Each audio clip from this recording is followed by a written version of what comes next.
Bon, Samy les pirates, j'espère que vous allez bien. Moi, ça va bien. Alors, à la fin de cette vidéo, je vous expliquerai qui a gagné le concours du mois d'avril, la formation de son choix qu'il recevra parmi le catalogue des 180 formations. Voilà, alors aujourd'hui, je suis ému. Je vais vous parler d'une affaire sur le suicide, en tout cas le chantage au suicide à travers ce qui s'est passé avec le chanteur Kenji Girac. Alors, je n'ai pas voulu en parler avant parce que ça ne sert à rien de suivre les loups qui aboient, mais je voulais vous faire une analyse de cette forme de violence psychologique. Alors, on ne va pas forcément parler de ce qui s'est passé avec cette personne-là, mais de ce que vous pouvez faire, vous, sans faire exprès, parfois, en étant rude avec votre conjoint, parce qu'on ne sait plus comment faire, on est perdu, on est désespéré, et on va faire une forme de manipulation. Alors, il pourrait y avoir la manipulation du silence radio, de la lettre magique ou du «Fais-moi je te suis», ce genre de choses, mais il peut y avoir une autre forme de manipulation qui est du même acabit, le chantage au suicide. Parfois même la simulation au suicide, tout ça, c'est une manipulation. Alors le silence radio est une manipulation parce qu'on veut être ensemble, mais on va employer une technique de «je ne te parle plus» pour faire croire que je ne veux pas revenir avec toi et pour que tu sois accro à moi, donc c'est une manipulation. Et là, évidemment, on ne veut pas se suicider, mais on simule un suicide ou on menace de suicider. Donc c'est une façon de manipuler son conjoint. Dans la situation du chanteur, il semble il se soit disputé, que suite à un revers final de carrière, enfin, comment dirais-je, suite à la drogue et à l'alcool, ce qui arrive très souvent à des personnes qui ont été très rapidement mis sur le devant de la scène sans y être préparés. Vous savez que pour réussir, c'est une pyramide, hein. Il faut d'abord avoir des bases, de galérer un petit peu, puis monter jusqu'à être au haut de l'échelle, ce qu'ont fait les personnes qui sont restées toute leur carrière au sommet, comme Goldman, comme Sardou, comme Aznavour, enfin, ces gens-là. Et puis, il y a des personnes qui ont été propulsées par les radios crochets, par la Star Academy ou The Voice et qui finalement ne sont pas prêts. Et donc, souvent, ces personnes se retrouvent ensuite comme comment on appelle ça, la malédiction des 27 ans, comme Kurt Cobain, comme Hendrix, et aujourd'hui comme Chirac, qui a aussi 27 ans, suite à une ascension trop rapide avec une configuration cérébrale pas assez stable, eh bien, on souffre beaucoup, donc on prend de l'alcool, de la drogue. Soit la drogue parfois est fatale, hein, on l'a vu même avec Amy Winehouse qui a fait une overdose et d'autres. C'est finalement la drogue qui gagne, donc quand on n'est pas suffisamment stabilisé, ça peut être compliqué. Donc là, ce pauvre homme, effectivement, lui aussi n'a pas pu résister à cette notion de pression, l'alcool, donc la drogue pour diminuer sa souffrance. Évidemment, l'alcool et la drogue éloignent de tout le monde, et donc sa femme, finalement, décide de partir, et sous alcool, sous drogue, et avec, vous savez, vous qui souffrez parfois du mépris de votre conjoint, comme c'est dur. Alors vous êtes dans la team, la famille des pirates, donc vous allez vous en sortir et retrouver votre conjoint, mais quand on n'a pas la chance de l'être comme cette personne, eh bien, comme Kenji, eh bien, ça peut être direct. Ça peut être directement fatal. Donc le chanteur a déclaré: «Je voulais qu'elle me dise d'arrêter de me suicider et qu'elle ne parte pas», hein. C'est ce qu'il a déclaré selon le procureur de la République. Donc finalement, les faits ne sont pas pénalement répréhensibles, que ce soit un suicide simulé qui tourne mal ou un véritable suicide, hein. La loi n'interdit pas. En revanche, effectivement, feindre un suicide pour retenir sa conjointe peut toutefois être pénalement répréhensible, hein, donc comme évidemment la violence psychologique ou la violence physique. Alors, violence psychologique étant tellement difficile à prouver que c'est jamais condamné, mais évidemment, je vous déconseille formellement et je vous interdis formellement la physique, hein, la violence physique. Donc finalement, le chantage au suicide fait partie des violences psychologiques qui sont détaillées par la grille d'évaluation du danger, qui est distribué aux forces de l'ordre, notamment lorsque je faisais des formations avec les forces de l'ordre, on travaillait sur cette grille d'évaluation du danger. Lors d'une audition, effectivement, les policiers et les gendarmes vont évidemment toujours, en tout cas le conseiller, exprimer demander si la personne n'a pas eu des idées suicidaires ou n'a pas déclaré vouloir se suicider, parce que c'est quelque chose qui est assez souvent fait lors d'une rupture, et dire à quelqu'un qu'on va se suicider, le répéter régulièrement parfois, est une manière de faire culpabiliser la victime et faire en sorte qu'elle ne parte pas. Donc vous avez compris que vous allez récupérer votre conjoint et que vous allez passer en phase 4, non pas en faisant culpabiliser votre conjoint de partir, mais en lui donnant envie d'être avec vous parce que vous aurez changé et parce que maintenant vous lui faites passer des bons moments. Donc c'est comment on appelle ça, le fuis-moi je te suis ou la lettre magique est fait aussi pour culpabiliser la victime, donc c'est du même acabit. Donc finalement, quand on est dépressif, quand on a des symptômes dépressifs parce que son conjoint veut partir, eh bien on va avoir des formes de manipulation pour le retenir. Évidemment, c'est ce qui fait que l'on s'éloigne encore plus. Pour la petite histoire, la compagne de Kenji Girac a mis des voiles, comme on dit. Elle est repartie en Suisse avec sa fille et ne veut plus parler à son conjoint, à Kenji, et n'est pas allé le voir à l'hôpital d'après ses proches. Donc finalement, l'idée c'est ne me quitte pas sinon tu l'auras sur la conscience, comme c'est un peu la même chose que ne me quitte pas parce que tu ne sais pas ce que tu vas perdre. Regarde, moi j'ai une vie, tout le monde m'admire, je vais en boîte de nuit, etc. Vous savez, pour ces coachs qui vous disent mettez sur les réseaux sociaux que vous avez une belle vie pour faire revenir votre conjoint. Donc c'est de la violence psychologique. Donc on a plein d'exemples dans la littérature où effectivement les personnes qui ne sont pas des pirates peuvent commettre des interdits.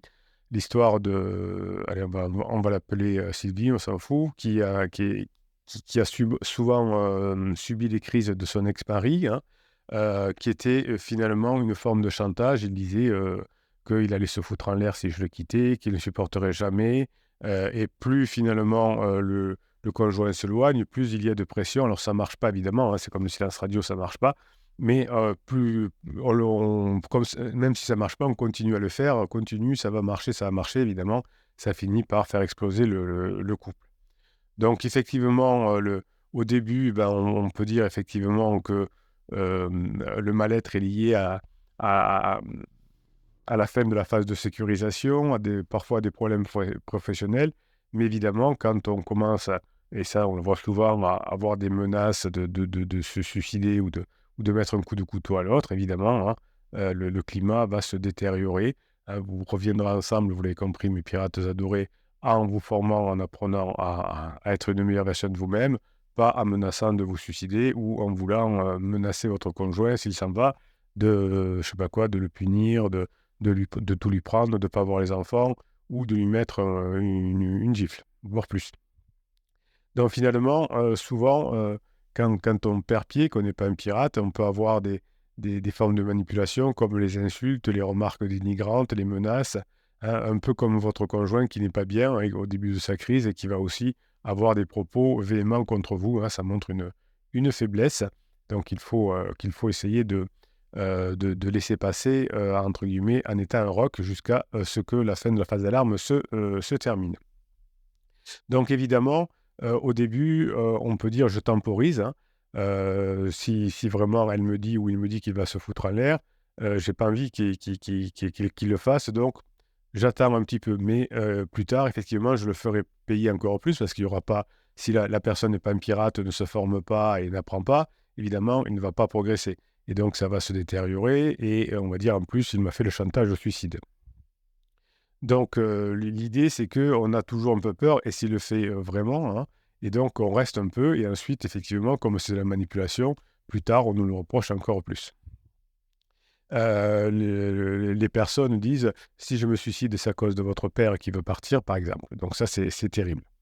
Le type de chantage qui est lié à la rupture, le type de manipulation lié à la rupture, le film « Moi je te suis », la lettre magique, le menace au suicide, finalement, veulent montrer que finalement, on n'a plus d'emprise. Voilà. C'est-à-dire que quand je suis obligé de créer des manipulations comme le film Je te suis ou comme la tentative de suicide, ça veut dire qu'on n'a plus d'emprise, qu'on ne sait pas ce quoi faire et que finalement on n'a plus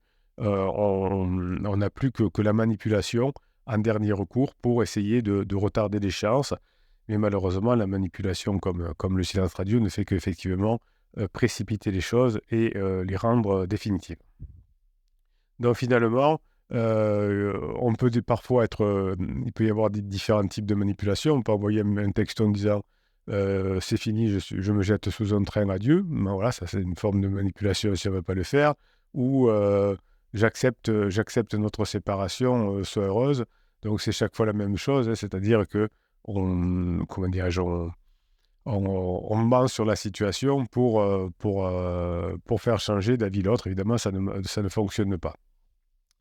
Quand on ne sait pas comment faire en cas de rupture, quand on ne sait pas comment récupérer la situation en changeant, en se formant et en refaisant passer des bons mots à son conjoint, eh bien, on n'a que le chantage finalement, hein, qui peut être là. Alors, on dit que les femmes et les hommes sont victimes de violences psychologiques à des pourcentages différents. C'est vrai, donc peu importe, hein, mais on dit que les hommes sont plus violents physiquement et les femmes sont plus violentes psychologiquement. Bon, en tout cas, ni l'un ni l'autre ne devrait voir le jour en tout cas. Donc finalement, à travers les menaces de suicide, les menaces physiques aussi, donc les menaces physiques ou psychologiques, ou le chantage tel qu'il soit, hein, les formes de manipulation, finalement, les textos, les coups de téléphone, on l'oublie tout ça. Alors le téléphone pour parler, pour raconter des choses, pour badiner, oui, mais des coups de téléphone pour exprimer de la violence, une lettre d'adieu, une lettre magique ou je ne sais quoi, eh bien, on ne le fait pas, évidemment. Euh, Parfois aussi, des personnes désespérées vont suivre leur mari ou leur femme. Et ça, c'est aussi une forme de manipulation. C'est-à-dire que je te prive de liberté, je veux te contrôler. Donc, vous avez une formation qui s'appelle hein, ne contrôlez pas votre conjoint, mais contrôlez-vous. Voilà, donc l'idée, c'est que ce qui est arrivé à Kenji doit être une storytelling, une histoire, évidemment. Mais ça montre que si on ne sait pas comment se sortir d'une situation, donc si on pense qu'en manipulant son conjoint, hein, on peut, par la tentative de suicide, par l'être magique ou je ne sais quoi, on peut s'en sortir, eh bien, on se trompe et on s'éloigne au contraire. On peut faire semblant, et certains même ont mis des scènes en situation, alors ça peut être faire semblant d'être avec quelqu'un d'autre, d'être à l'aise dans une boîte de nuit ou une tentative de suicide, c'est pareil, tout ça, c'est une forme de violence puisqu'on ment à son conjoint qui ne veut plus, qui ne veut plus finalement être capable de discuter et au contraire, on va essayer de tromper son conjoint en lui faisant croire des choses. Le fait que je sois heureux en boîte de nuit, que je suis d'accord pour me séparer, que j'ai plus envie de toi, donc je te réponds plus au téléphone. Donc tout ça a créé finalement quelque chose qui fait que l'on va s'éloigner petit à petit. Donc la culpabilisation, le chantage, évidemment, hein, n'est pas quelque chose qui peut fonctionner. La seule chose qui va fonctionner, vous le savez, et c'est pour ça qu'il y a des milliers de pirates qui retrouvent leur conjoint, c'est que on progresse, on se stabilise en émotion, on apprend à maîtriser ses pensées, ses émotions, à créer des bons mots avec son conjoint, et on se rapproche de la phase 4. Si l'on met en place des tentatives de suicide, des mensonges avec les réseaux sociaux, les manipulations type «fuis-moi, je te suis», eh bien, on est plus près des troubles physiques et psychiques graves que de quelqu'un qui est bien dans sa peau et qui a compris qu'il faut répondre aux besoins de son conjoint pour pouvoir être ensemble. Voilà. Donc finalement, vous avez compris que la sombre histoire de Kenji Girac peut arriver à plein de personnes. Je vous ai fait des vidéos ici sur cette chaîne avec des personnes qui ont mis fin au jour de leur compagne, de leurs enfants, etc., ce qui est absolument morbide. Mais ça relève de la même, du même acabit, entre guillemets, c'est-à-dire je veux quelque chose, rester dans mon couple, ce qui est plutôt noble, mais je vais avoir une manipulation, la tentative de suicide, le silence radio, le film Moi je te suis, tout ça, pour perturber mon conjoint et retarder le moment où la personne va partir en la faisant culpabiliser. Mais évidemment, hein, si, par exemple, dans le silence radio, la personne va dire: «Et s'il y était arrivé quelque chose?» Donc culpabilisation. Et donc effectivement, quand la personne découvre le poteau rose, eh bien c'est un éloignement qui peut être définitif. C'est en tout cas ce que souhaite la compagne de Kenji Girac pour l'instant, hein, en ne voulant plus lui parler et en ayant changé de pays avec sa fille. Donc vous voyez que c'est jamais une bonne décision. Mais j'ai confiance en vous les pirates, vous avez compris que c'est plutôt faisable en montrant qu'on a changé, en changeant, en passant en phase 4, en ayant un nouvel état d'esprit et en répondant aux besoins de son conjoint. Vous voyez que c'est tellement évident que c'est comme ça qu'on récupère son conjoint grâce à son travail, non pas en le manipulant. Eh bien, cette histoire de Kenji, on espère qu'il va s'en sortir et que peut-être pour la petite, il va y avoir une solution aussi. Mais vous voyez que ça peut créer de beaux dégâts. Voilà, alors je voudrais terminer en citant le vainqueur, la personne qui a été tirée au sort par le petit logiciel sur tous les messages du mois d'avril. Vous savez, c'était les messages qui étaient en descriptif, en commentaire des vidéos. Alors, en descriptif des vidéos, justement, c'est là où il y a le lien où vous pouvez aller sur Telegram, sur le groupe Facebook des pirates, avoir droit à une formation gratuite et accéder au catalogue des 180 formations.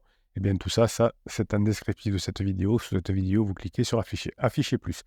En revanche, sur les commentaires YouTube, bien, il y avait un grand concours sur le mois d'avril et c'est Oncle Jules le Kiff qui a récupéré, qui a gagné et qui va pouvoir récupérer la formation de son choix. Donc, bravo Oncle Jules le Kiff, c'est mérité. Il a été très positif pendant tout un mois et moi, je suis hyper content quand le petit robot, tire au sort quelqu'un qui est particulièrement positif et qui est en train de s'en sortir aussi. Donc ça fait plaisir. Voilà, donc on souhaite le meilleur pour Eva, la fille de Kenji, en espérant que ses parents puissent trouver une solution, que son papa aussi peut-être devienne un pirate, hein, on le lui souhaite, et comprenne tous ces systèmes de fonctionnement du couple. C'est tout le mal qu'on leur souhaite, en tout cas avec beaucoup de bienveillance. Toutes les personnes qui en ont besoin peuvent rejoindre notre team, notre famille, pour comprendre que le couple doit traverser une crise souvent quand on est ensemble depuis 5, 10, 15, 20 ans, c'est normal, mais que tout ça est gérable. Voilà, je vous souhaite la journée que vous méritez. Bravo, oncle Jules le Kiff. Et on se retrouve toute la journée hein, sur Telegram où je vous mets des textes et comment on appelle ça, des vidéos shorts pour que vous puissiez récupérer votre conjoint sans manipuler.